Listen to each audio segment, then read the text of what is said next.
சங்கீதம் 142:7. நீர் எனக்கு தயவு செய்யும் பொழுது நீதிமான்கள் என்னை சூழ்ந்து கொள்ளுகிறார்கள். கிறிஸ்துவுக்குள் பிரியமானவர்களே, நம்முடைய தேவனுடைய கரம் தயவுள்ள கரம்.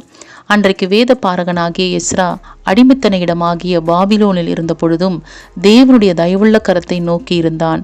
ஆம், கர்த்தருடைய வார்த்தைக்கு நேராக தன் இருதயத்தை பக்குவப்படுத்தின பொழுது தேவனுடைய கரம் எஸ்ராவின் மேல் இருந்தது. அவர் ஒருவரும் பூட்டக்கூடாதபடி திறக்கிறவர்.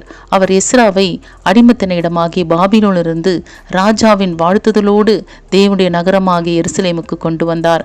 அவன் வந்து தேவனுடைய ஆலயத்தை திட்டம் பண்ணினான். ஆம் பிரியமானவர்களே, இன்றைக்கு நாம் இருக்கிற சூழ்நிலை எதுவாக இருந்தாலும் நாம் நம்முடைய தேவனுடைய கரத்தையே நோக்கி இருக்கும் பொழுது அவருடைய கரம் ராஜாக்களின் இருதயத்தையும் நமக்கு நேராக திருப்ப வல்லமை உள்ளது. ஆம், அவருடைய கரம் வல்லமையுள்ள கரம். அவருடைய கரம் நம்மோடு இருக்கும் பொழுது நமக்கு தடையாய் நிற்பது எது? ஆமேன்.